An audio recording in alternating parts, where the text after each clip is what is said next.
كيكة البسبوسة التركي من أحلى وأسرع الحلويات في أي عزومة رمضان، والكل هيتجنن عليها ويسألوك على الطريقة. أي حد يدوقها من إيدي يقولي عاملاها إزاي يا سارة. يلا بينا نعملها. هنحط علبة قشطة، القشطة المعلبة دي، وبنفس العلبة هنشطفها ونعاير كل المقادير.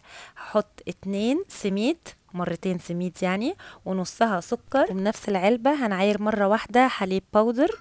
كل المقادير مكتوبة تحت عندكم في الكابشن. ومعلقة كبيرة بيكنج باودر، وتلات ارباع زيت، ونص ميه. دي المقادير كلها بتتعاير بنفس العلبة. ومعلقة كبيرة فانيلا سايلة أو باودر، ممكن بدل الفانيلا تحطوا قرفة أو بشر برتقان زي ما تحبوا. هنقلبها كويس قوي بالسباتيلا بقى، ولا مضرب كهربا ولا شغلانة خالص.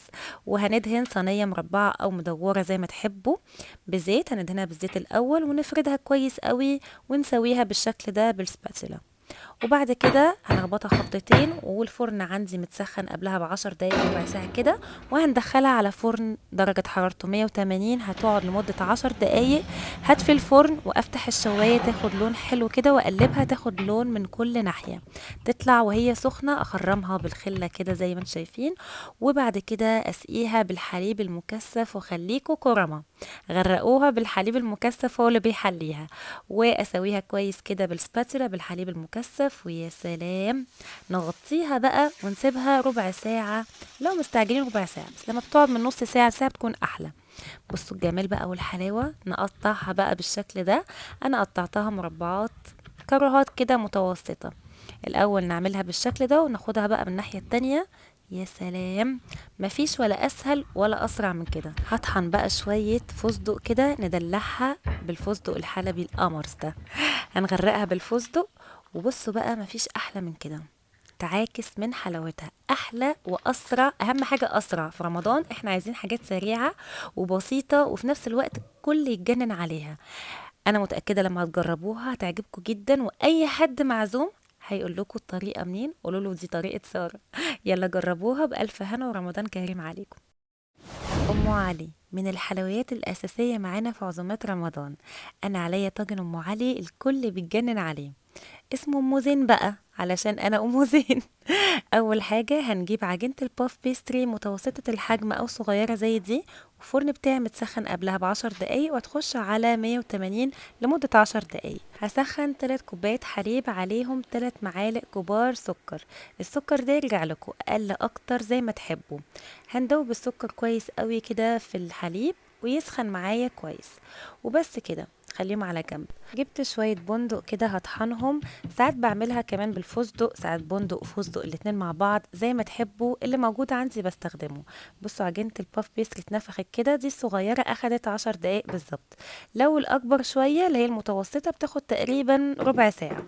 جبت 2 طواجن وهحطها كده زي ما هي. الصغيرة مش مستاهلة ان هي تتقطع، لو المتوسطة بقطعها بايدي. وساعات كمان بعملها بالكرواسون، كرواسون جاهز واحطه بدل الباف بيستري. واحط عليها شويه جوز هند. لو مش بتحبوا جوز الهند ما تحطوش، بتحبوا حطوا، انا بحبه بصراحه. ده التاتش بقى بتاعي بتاع ام زين. ام علي ما بتتعملش بالتمر، بس انا بعملها بالتمر والكل بيتجنن عليها، بيبقى طعمه ستيكي كده وطعمه يجنن. ملدن كده خطير. هسقيها بقى بالحليب اللي دوبنا فيه السكر. هزود شويه علشان احنا عايزين فيها شويه حليب بتبقى حلوه كمان. الباف بيستري او الكراسون بيتشرب على طول منها. وبعد كده هجيب علبة القشطة المعلبة دي هحطها على وشها، وافردها كويس قوي عليها. بتدي طعم يجنن، بتبقى غنية جدا كده وطعمها كريمي كمان. تقدروا تحطوا مع الحليب والسكر تحطوا كمان كريمة اللي هي كريمة الحلو. هنحط شوية البندق بقى كده. وعلى الفرن هتقعد تقريبا لمدة ربع ساعة، ونفتح في الآخر الشواية تاخد لون. يا سلام عليكي يا ام زين، تسلم ايدك. جربوها هتتجننوا عليها، تتعاكس من حلاوتها. من احلى الحلويات السورية اللي ممكن تجربوها حلاوة الجبن. هي طبعا فيها تفاصيل كتيرة، بس هنعملها بمنتهى البساطة. وهي اصلها من مدينة حما في سوريا. طبعا هنعملها بطريقة بسيطة مش زي الوصفة الأصلية. القشطة الكدابة هنعملها، هنحط حليب، وهنحط كمان سكر، وكمان دقيق السيمولينا أو اللي هو السميد.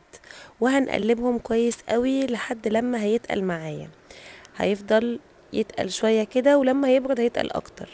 هنخليه دلوقتي، هنقفل عليه ونخليه على جنب، نهدى عليه شوية بقى يبرد خالص. بعد ما بيبرد بيكون تقل بالشكل ده احط عليه قشطه وشويه ميه ورد. للعجينه بتاعت حلاوه الجبن احط ميه وسكر، ندوب السكر خالص لحد لما يدوب في الميه، وننزل عليهم السميد، نفضل نقلب نقلب لحد لما هيتقل معايا بالشكل ده.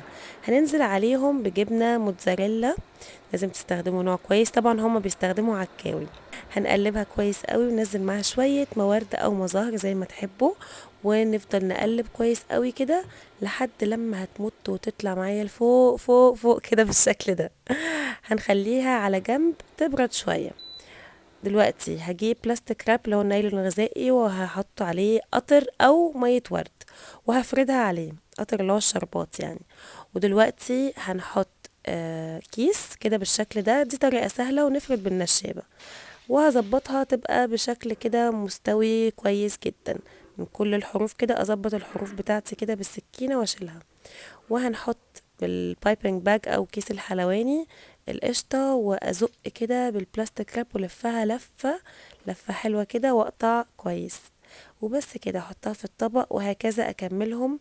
وبعد كده اقطعهم بالشكل ده. ومفيش اسهل ولا ابسط من كده على فكرة، هي بسيطة جدا. هغرقها بالفستق، وبعد كده احط عليها القطر او الشربات او الشيرة ايا كان في البلد اللي انتوا فيها.